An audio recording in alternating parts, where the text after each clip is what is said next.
নাবিয়্যু ইত্তাকিল্লাহ, হে নবী আপনি আল্লাহকে ভয় করেন। 2 নাম্বার, আল্লাহ পাক নবীকে আর একটা হুকুম করলেন, ওয়ালা তুতি'ল কাফিরিন। বাজান, আপনারা তো মানুষ একেবারে সংখ্যায় কম না, কিন্তু আপনাদের এলাকায় আল্লাহু আকবার জোরে বললে কি কবিরা গুনাহ হয়?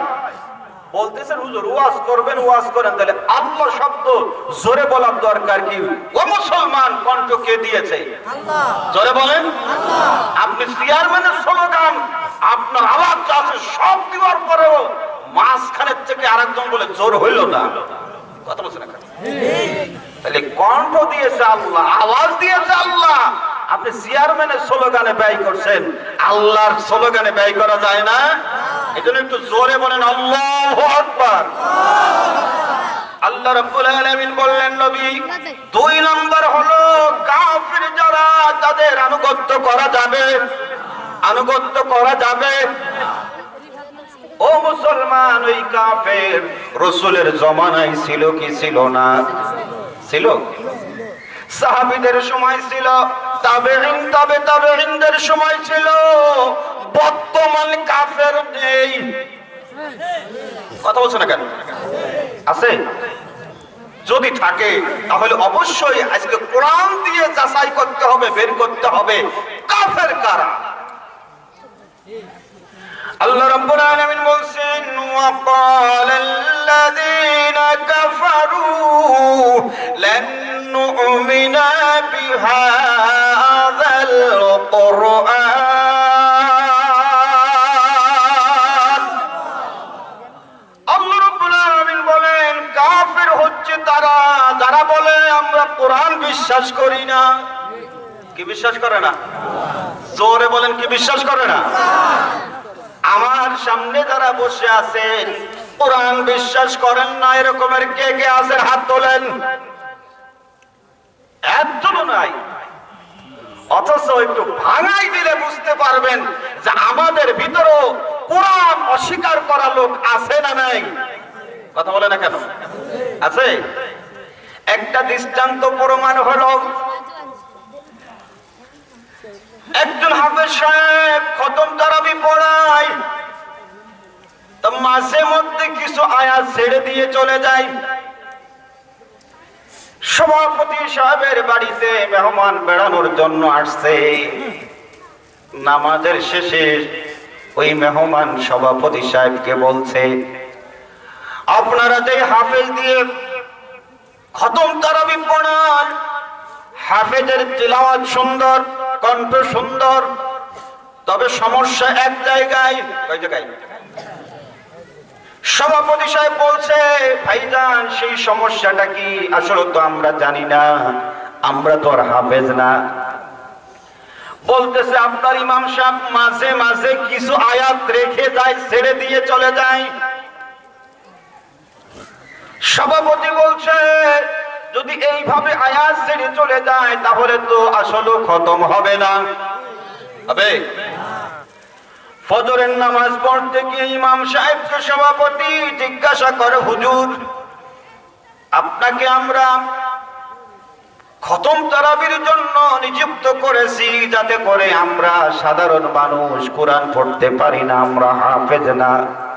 আপনার পিছনে নামাজ পড়ে পড়ে আমরা যেন কোরআন খতমের সওয়াব পেয়ে যাই, এই জন্য আমরা আপনাকে নামাজের অনুমতি দিয়েছি।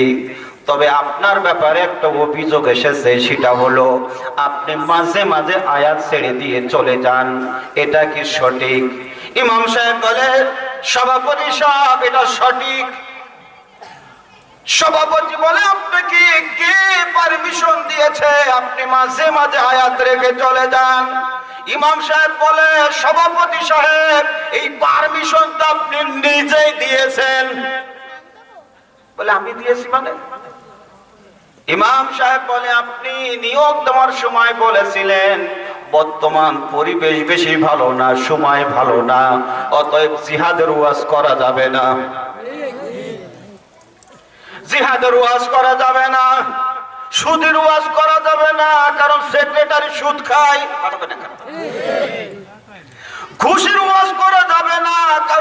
ক্যাশিয়ার ওই আমল করে।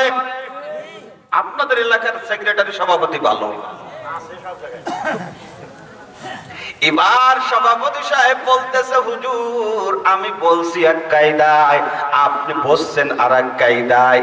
আমি তো আপনাকে ওয়াজ করতে নিষেধ করেছি, নামাজ পড়াতে নিষেধ করি নাই। কথা কি বোঝেন না বোঝেন না? যে মসজিদের সভাপতি সেক্রেটারি ইমাম সাহেবকে মেম্বারের উপর জিহাদের কথা বলতে দিতে বাধা দেয়, সুদের কথা বলতে বাধা দেয়, ঘুষের কথা বলতে বাধা দেয়, মূর্তির কথা বলতে বাধা দেয়, ওই ইমাম সাহেবের মুসল্লি ওই সভাপতি কোরআন বিশ্বাস করে না, সেক্রেটারি কোরআন বিশ্বাস করে না, ক্যাশিয়ার কোরআন বিশ্বাস করে না। জোরে বলেন ঠিক কি ঠিক না? এরকমের মুসল্লি এলাকায় আছে না নাই? জোরে বলেন আছে না নাই? কাফের কারা? কাফের হলো তারা যারা অস্বীকার করে, কাফের হলো তারা যারা অমান্য করে, কাফের হলো তারা যারা গোপন করে। কথা বোঝেন নাই? আমাদের ভিতরে কত ইমাম পাওয়া যায়, কত বক্তা পাওয়া যায়, কত ব্যক্তি পাওয়া যায়, কথা বলে শ্রোতার দিক তাকাইয়ে এমন কায়দায় বয়ান করে যাতে আগামী বছর আবার দাওয়াত রেডি হয়।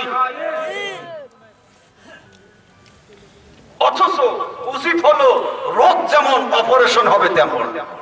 আর কথা বলে না কেন? আপনার মাথায় যদি ঘাট আপনার ফোড়া হয়, ফোড়া কি হয়? ফোড়া। এখন আপনাকে যদি আমি মহব্বত করি, ভালোবাসি, আমার কাজ হলো আপনার পোড়া গলার জন্য যতই যন্ত্রণা হোক, ব্যথা হোক, আমি যদি আপনার ভালো চাই, আমি জোর করে হলো আপনার পোড়া গেলে দেব। এখন আপনি যদি গালার সময় বলেন মরে গেলাম মরে গেলাম, আমি বললাম ছাড়ুম না ছাড়ুম না। কথা বলে না কেন? কারণ আমি আপনার খারাপ চাই না ভালো চাই। আর এখন আর এক হুজুর যদি বলেন আরে কত বড় ফোড়া হয়েছে, আরে কি কষ্ট হচ্ছে, একটু ঘি নিয়ে আসো, একটু মরিচ বেটে নিয়ে আসো, কি কই পেঁয়াজ বেটে নিয়ে আসো। কথা কাছে না কেন? এই আদর কি ভালোর লক্ষণ না খারাপের লক্ষণ? এই জন্য কোরআনের বাস্তব কথা বলতে গেলে অনেকের বিস্ফোরণের মতন বেদনা শুরু হবে, জ্বালা শুরু হবে, তারপরও কোরআনের বাস্তব কথা থেকে আমরা পিছপা হব না, হব না, হব না। মুসলিম ভাইয়েরা আমার, তাহলে কাফের হলো তারা যারা কোরআন অস্বীকার করে। 2 নাম্বার কাফের হলো তারা, আল্লাহ রাব্বুল আলামিন কোরআনুল কারীমের ভিতরে জানিয়ে দিলেন وقال الذين كفروا لا تسمعوا لهذا القرآن والغوا فيه لعلكم تغلبون।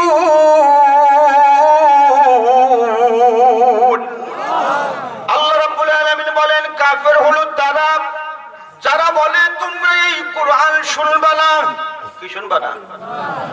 কোরআন শুনবা না। কোরআন যে জায়গা শোনানো হয় ওই জায়গায় গন্ডগোল করবে, ওই জায়গায় গোলযোগ করবে, ওই জায়গায় ডিস্টার্ব করবে। এরকমের মানুষও এখনো আছে না নাই? হ্যাঁ, দেখবেন যাত্রা দিলে সমস্যা নেই, আপনাদের ঐতিহ্যবাহী মোহাম্মদপুরে নৌকোবাদলি কোনো ক্ষতি হয় না। আরে জেনে দর্শনীকে কথা কয় না কেন? আছে না নাই? অথচ দেখবেন কোরআনের মাহফিল দিতে গেলে কই যে অনুমতি নেই। কি নেই? অনুমতি নেই, মাহফিল করা যাবে না। এরাও কিন্তু মুসলমান দাবি করে। ও মুসলমান, এটাও কি ইসলাম আপনার কোরআনের কাছে ডিস্টার্ব না? কথা বলে না? এমন ঘটনা ঘটেছে, বক্তা ওয়াজ করতেছে, এমন জানোয়ার দেখা যায় মঞ্চে এসে গালিগালাজ করে, ওগুলো মুসলমান নয়, ওগুলো টাটকা মুনাফিকের বাচ্চা। মুনাফিকদের মানে ঠিক না? কোরআনের কথা বলতে গেলে উনার জ্বালা ধরে যায়, উনার অসহ্য মনে হয়, উনি কোরআনের বাস্তব কথা মেনে নিতে পারে না। উনি আবার জান্নাতে যাওয়ার স্বপ্ন দেখতেছে। আমার ভাইরা, কাফের হলো তারা যারা 1 নাম্বার বলে কোরআন শুনবে না, 2 নাম্বার যেই জায়গায় কোরআন শোনানো হয় ওই জায়গায় গন্ডগোল করবা, গোলযোগ করবা, হট্টগোল করবা। এই কথা কেন বলে কাফের? কারণ বিশ্ব নবীর যখন নবুয়াতি, আবু জাহেল তখন রাষ্ট্রপতি। আবু জাহেল রসুলের বিরোধিতা ওই সময় শুরু করেছে যেই সময় আল্লাহ রসুল নবুয়াত প্রাপ্ত হয়েছে। জোরে বলেন ঠিক কি ঠিক না? আবু জাহেল লোকদেরকে লেলিয়ে দিল আল্লাহর নবীর বিরুদ্ধে, আল্লাহর নবীকে বিভিন্ন ধরনের অপবাদ দিল, কটূক্তি করলো, আল্লাহর নবীকে পাগল বলতে শুরু করলো। ও মুসলমান, এতদিন রসুলের বিরোধিতা করে নাই, এতদিন রসুলের বিরুদ্ধে কথা বলে নাই। যখনই আল্লাহ রসুল তার মাতৃভূমি, জন্মভূমি মক্কাতে কোরআন প্রচার শুরু করেছে, তখনই রসুলের বিরোধিতা আবু জাহেল শুরু করেছে। আবু জাহেল কেন বলে গন্ডগোল করবা, গোলযোগ করবা?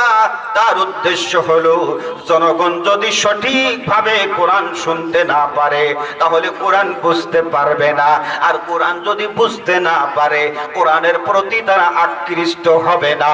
আর যদি মানুষ কোরআনের প্রতি আকৃষ্ট না হয় তাহলে ইসলামের পক্ষে লোক ঝুঁকবে না। যারা বলে ঠিক ঠিক না? আর আবু জাহেলের চিন্তা হলো আমারও ক্ষমতার শিয়াল লড়বে না। জোরে বলেন ঠিক কি ঠিক না? আজ তারাই আমাদের কোরআনের কাজে বাধা দেয়, যারা শিয়ার নিয়ে ভয় পায়। আরে কথা বলে না কেন?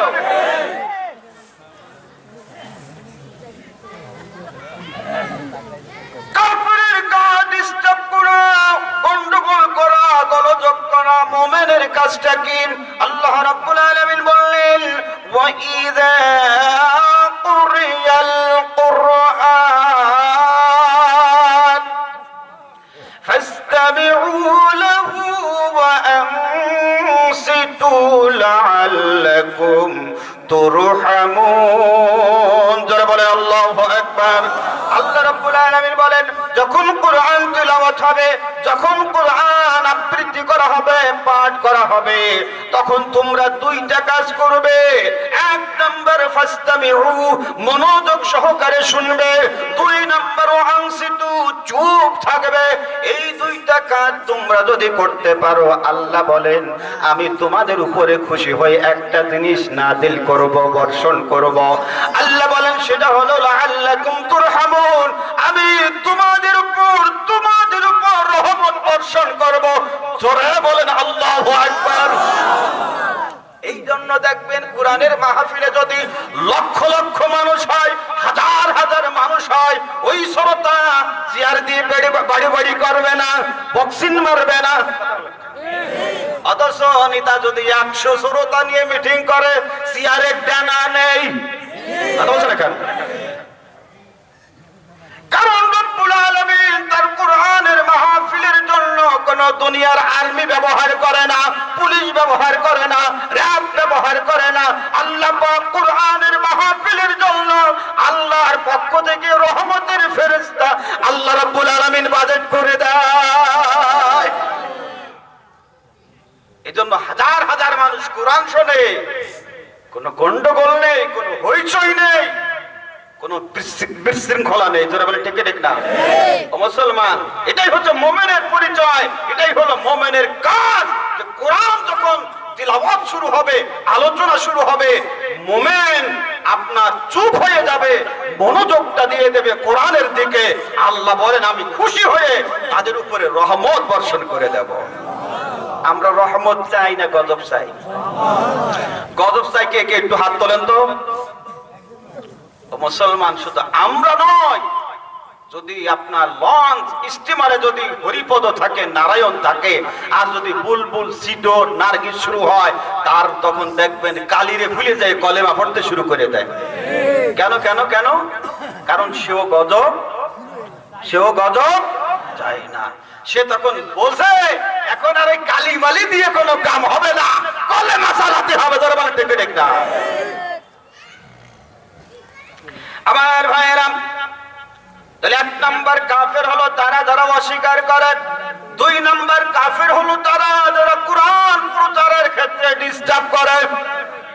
তিন নাম্বার কাফের হলো তারা, আল্লাহ বলেন وقال الذين كفروا للذين آمنوا اتبعوا سبيلنا ولنحمل خطاياكم وما هم بحاملين من خطاياهم من شيء إنهم لكاذبون। আল্লাহ রাব্বুল আলামিন বলছেন কাফের হলো তারা যারা ঈমানদার ব্যক্তিদেরকে বলে তোমরা ঈমান ছেড়ে দিয়ে আমাদের দলে চলে আসো, তোমরা যদি আমাদের কথা মেনে নাও, আমাদের পক্ষে চলে আসো, তাহলে তোমাদের যেই পাপের বোঝা আছে ওই পাপের বোঝাটা আমরা বহন করব। আল্লাহ পাক ঈমানদার ব্যক্তিকে বড় মহব্বত করে, আল্লাহ পাক ঈমানদার ব্যক্তিকে বড় ভালোবাসে। এই জন্য আল্লাহ পাক জানায়া দিলেন ঈমানদার ব্যক্তিরা শুনে দাও ওই কাফেররা হলো মিথ্যাবাদী, অতএব কাফেরের কথা বিশ্বাস করা যাবে না, মানা যাবে না। জোরে বলেন ঠিক কি ঠিক না? তাহলে তিন নাম্বার কাফের হলো তারা যারা মুসলমানের ঈমানদারের ঈমানটা ধ্বংস করতে চায়। কি করতে চায়? ঈমান ধ্বংস করতে চায়, নষ্ট করে দিতে চায়। ও মুসলমান, অতএব একজন মুমিনকে বিশ্বাস এমনি ভাবে করা যাবে, সামনে রমজান মাস আসতেছে, একজন মুমিন যদি বলে চাঁদ দেখা গেছে তার কথা বিশ্বাস করা যায়। 100 কাফের যদি বলে চাঁদ দেখা গেছে তার কথা বিশ্বাস করে রোজা রাখা জায়েজ নাই। কারণ মুমিন যারা হয় তারা মিথ্যা প্রশ্রয় দেয় না, তারা সত্যতে প্রশ্রয় দেয়। যারা বলেন ঠিক ঠিক না? আমার ভাইয়েরা, এরপরে চতুর্থ নম্বর কাফের কারা আল্লাহ পাক আরেকটা আয়াতে বলছেন। আপনাদের কি খারাপ লাগে ভাই? না। কারণ বর্তমান ওয়াজের ময়দানটা একটু ভিন্ন কায়দার হয়ে গেছে। ওয়াজের ময়দানে যদি বক্তা ভালো ভালো গান গাইতে পারে, এরপরে বিভিন্ন ধরনের কথাবার্তা বলে যদি শ্রোতারে হাসাইতে পারে, খুব ভালো ওয়াজ। কথা বলছে না কেন? অথচ যেই বক্তারা সরাসরি কোরআন এবং হাদিস দিয়ে কথা বলে, এই বক্তাদেরকে অনেকেই দাওয়াতও দিতে চাই না, আবার এদের ওয়াজ অনেকে পছন্দও করে না। তবে যারা পছন্দ করে না বুঝতে হবে কলব নষ্ট হয়ে গেছে, রোগে আক্রান্ত। যারা পছন্দ করে বুঝতে হবে কলব ভালো আছে, ঈমানের ভিতরে ভেজাল নেই। যারা বলে ঠিক ঠিক না? আল্লাহ রাব্বুল আলামিন বলেন وقال الذين كفروا لرسلهم لنخرجنكم من أرضنا أو لتعودن في ملتنا فأوحى إليهم ربهم لنهلكن الظالمين।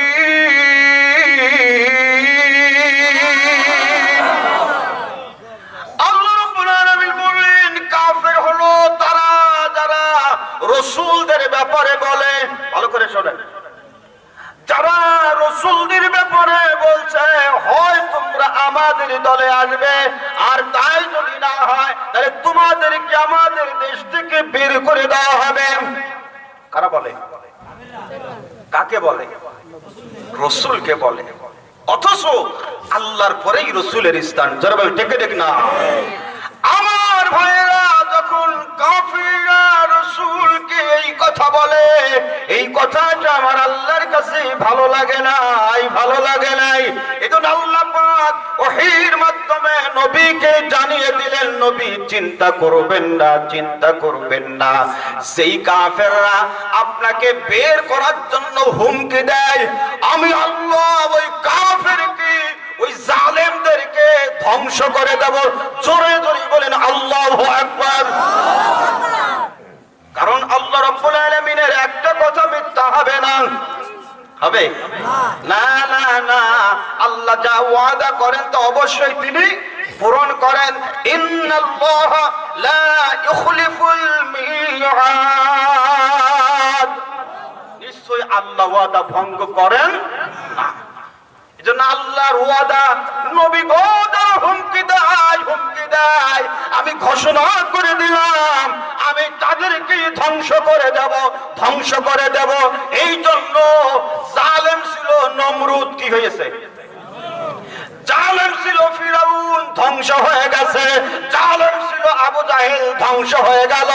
জালেম ছিল আবু লাহাব, ধ্বংস হয়ে গেল। জোরে বলেন ঠিক কি ঠিক না? অতএব ওই জালেমের রাস্তা যারা বেছে নিবে তারাও আজ হোক কাল হোক ধ্বংস হবে কি হবে না? কারণ আল্লাহ ছাড় দেয় ছেড়ে দেয়। নমরুদ খোদাই দাবি করছিল, আল্লাহ ছাড় দিয়েছিলেন, কিন্তু নমরুদ যখন আল্লাহর খলিল ইব্রাহিম আলাইহিস সালাতু ওয়াস সালামকে পুড়িয়ে শেষ করার জন্য দেওয়াল কেটেছিল, লাকড়ি জমা করেছিল, আগুন ধরিয়ে আল্লাহর খলিল ইব্রাহিম আলাইহিস সালাতু ওয়াস সালামকে আগুনের ভিতরে ফেলে দিয়েছিল। নমরুদের টার্গেট ছিল এই আগুনের ভিতরে ফেলে যদি আমি তাকে পুড়িয়ে শেষ করে দিতে পারি তাহলে আমার রাস্তাটা ক্লিয়ার হয়ে যাবে, আমার ক্ষমতার শেয়ার স্থায়ী হয়ে যাবে। ধরে বলেন ঠিক কি না? কিন্তু আল্লাহর মার দুনিয়ার আল্লাহ রাব্বুল আলামিন এই ক্ষেত্রে নমরুদকে ছাড় দিলেন না। এই জন্য আল্লাহ রাব্বুল আলামিন ওই শয়তানকে সুদা করার জন্য, সাইজ করার জন্য দুনিয়ার কোন বড় শক্তি ব্যবহার করেন নাই। আল্লাহ পাকের যত মখলুক আছে তার ভিতরে ছোট্ট একটা মখলুক, নাম কি? জোরে বলেন মশা। আজ পর্যন্ত শুনেছেন মশার ভয়তে মানুষ গ্রাম ছেড়ে চলে গেছে? জোরে বলেন। আল্লাহ রাব্বুল আলামিন মশা পাঠাই দিলেন। ওই মশার ভিতরে ভালো মশা দিয়ে আল্লাহ নমরুদকে সাইজ করলেন না, যাকে দিয়ে সাইজ করলেন সে কিসের রোগী? প্যারালাইজড রোগী। তার মানে ল্যাংড়া মশা, খোড়া মশা। কারণ খোড়া মশার বুদ্ধিও ভালো না। ভালো কি ভালো না? কারণ দেখবেন আমাদের সমাজে যারা খোড়া মানুষ, খোড়া মানুষ হলে কি বুদ্ধি কুড়ি আছে? জোরে বলেন ঠিক না? ওই খোড়া মশারও বুদ্ধি খারাপ ছিল না। ওই খোড়া মশা, ল্যাংড়া মশা নমরুদের নাকের ভিতর দিয়ে ঢুকে যখন মাথার ছাদে চলে গিয়েছে, মাথার ছাদে গিয়ে যখন কামড় শুরু করেছে, নমরুদের যন্ত্রণাও বেড়ে গিয়েছে। যখন যন্ত্রণা বেড়ে যায়, নমরুদ তার লোকদেরকে বলতেছে, আমার লোকেরা, আমার মাথায় তো যন্ত্রণা বেড়ে গিয়েছে, তোমরা কোথায় আছো?